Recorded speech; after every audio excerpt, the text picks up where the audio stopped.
नमस्कार, आप देख रहे हैं पूर्वीय टीवी और यह हम आज बात करते हैं हनुमत उपासना समिति से। आज सुंदरकांड पाठ हुआ है यहाँ पे, तो आइए बात करते हैं। मिश्रा जी बता रहे हैं कि इसमें क्या। के.एन. मिश्रा जी। मैं के.एन. मिश्रा, इस समिति का फाउंडर। आज राम जन्मोत्सव के उत्सव पर हम लोगों ने, समिति वालों ने सुंदरकांड का पाठ किया और भगवान श्री राम का जन्मोत्सव मनाया गया। हमारे सचिव श्री ब्रजेश पांडे जी के यहाँ और हमारे नवनियुक्त अध्यक्ष राजेश मिश्रा जी, इनकी अध्यक्षता में कार्यक्रम आयोजित हुआ और क्षेत्र के हमारे बहुत सारे गणमान्य व्यक्ति इसमें शामिल हुए। में सुंदरकांड पाठ हुआ रामनवमी के उपलक्ष्य में। अच्छा, और आज नवरात्रि का समापन भी था। नवरात्रि का समापन था। वैसे हमारी हनुमत उपासना समिति है, हम लोग भगवान श्री राम का जन्मोत्सव हर साल मनाते हैं। आज ईश्वर की कृपा से आज संडे भी था, इसलिए हम लोग जो है संडे के दिन जन्मोत्सव भारी संख्या में एकत्रित होकर मनाया हम लोगों ने। अच्छा, इसमें और लोग ब्राह्मण सभा का भी मीटिंग हुई? हम नहीं, मीटिंग कुछ नहीं। इसमें सब हमारे जितने भी मित्र हैं, हित मित्र हैं, सब आमंत्रित थे, सारे लोग आए हुए थे। मनोज जी, मैं राजेश मिश्रा, हनुमत उपासना समिति का अध्यक्ष हूँ। हनुमत उपासना समिति में हमारे पीछे जो कार्यकारिणी के सदस्य रहे हैं, जो भी अध्यक्ष रहे हैं, उन्होंने काफ़ी बहुत मेहनत किया, बहुत सालों से मेहनत किया।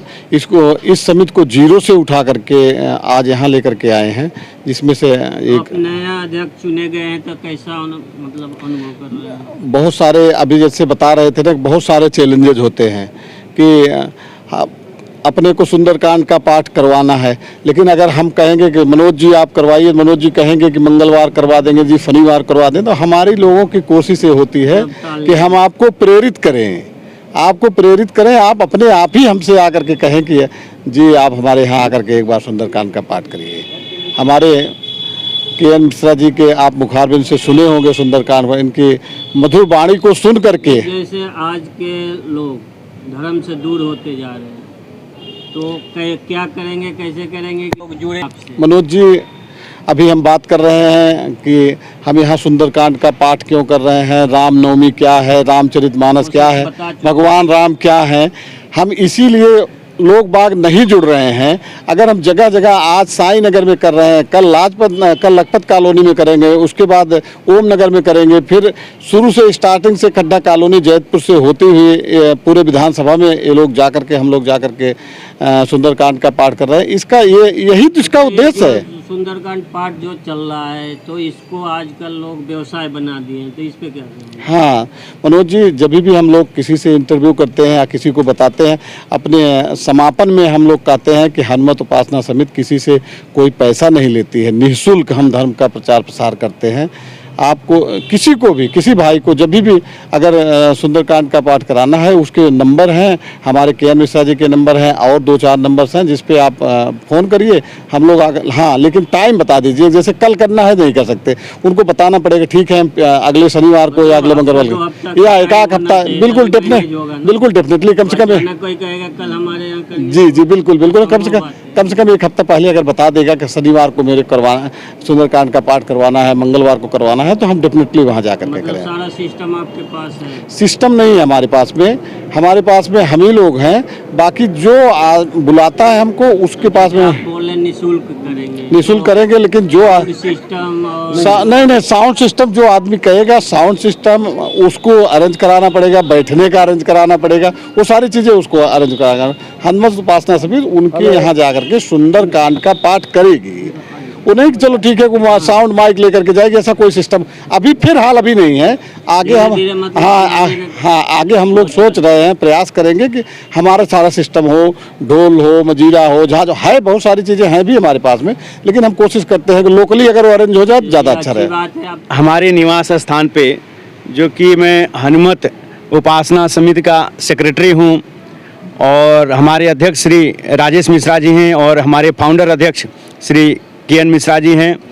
इन लोगों के देखभाल में ये बहुत ही अच्छे तरीके से नवरात्र के नवमी वाले दिन, यानी भगवान श्री रामचंद्र जी जिस दिन धरती पे आए थे, अवतार लिए थे मनुष्य रूप में, पुरुषोत्तम रूप में, उनके उपलक्ष्य में आज हमने अपने निवास स्थान मकान नंबर B524 साई नगर गली नंबर 4 पे सुंदरकांड का आयोजन किया था, जो कि सभी समाज के लोग, ब्राह्मण समाज के लोग, सभी समाज के लोग आकर के और हमारे हनुमत उपासना समिति के जितने भी मेंबर थे सभी लोगों ने बढ़ चढ़ करके हिस्सा लेकर के भगवान श्री रामचंद्र जी, हनुमान जी का गुण गाया, हनुमान चालीसा हुआ। और बड़े रामनवमी कब से मना रहे हैं? लगभग हम लोग मना तो रहे हैं पिछले 6-7 साल से, और आज रामनवमी के उपलक्ष्य में प्रोग्राम यहीं पे हुआ साईं नगर में, और बड़े अच्छे तरीके से हुआ। और इसका मकसद सिर्फ ये है कि जन जन तक पहुंचाया जाए कि हमारे भगवान राम, पुरुषोत्तम राम का चरित्र कैसा था। हर जन तक लोग, आजकल के नवयुवक लड़के हैं, भगवान राम के बारे में सुनना भी नहीं चाहते, जबकि और धर्मों के लोग बिल्कुल अपने बारे में जानते हैं।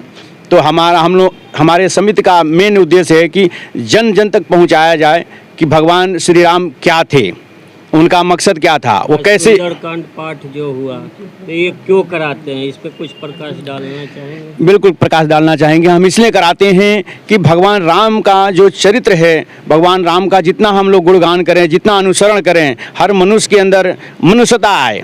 आज के डेट में किसी के अंदर, बहुत कम लोग हैं जिसके अंदर इस तरह का भावना हो कि भगवान है हमारे, हम लोग भगवान को मानना चाहिए, भगवान के बताए हुए मार्ग पे चलना चाहिए, अनुसरण करना चाहिए। भगवान को तो, राम को हम जानते हैं लेकिन मानते नहीं हैं ना? कोई अनुसरण नहीं करता है उनके बताए हुए मार्गों पे। बहुत सारे लोग हैं जो नहीं मानते, लेकिन कुछ उसी में से जो हमारे समिति के लोग हैं जो कि उन्हीं के मार्गों पे चलते हैं, भगवान के मार्गों पे। इसलिए हम जन जन तक, हमारा उद्देश्य सिर्फ है, निःशुल्क उद्देश्य है कि जन जन तक यह पहुँचाया जाए। हमारे समिति का यही तात्पर्य है कि जन जन तक पहुँचाया जाए भगवान श्री रामचंद्र का जी का कैसा चरित्र था, जानिए कैसे वो मर्यादा में रह करके मर्यादा पुरुषोत्तम कहलाए और रामनवमी के दिन धरती पर प्रकट हुए। तो इसलिए इसी के उपलक्ष्य में ये कार्यक्रम था।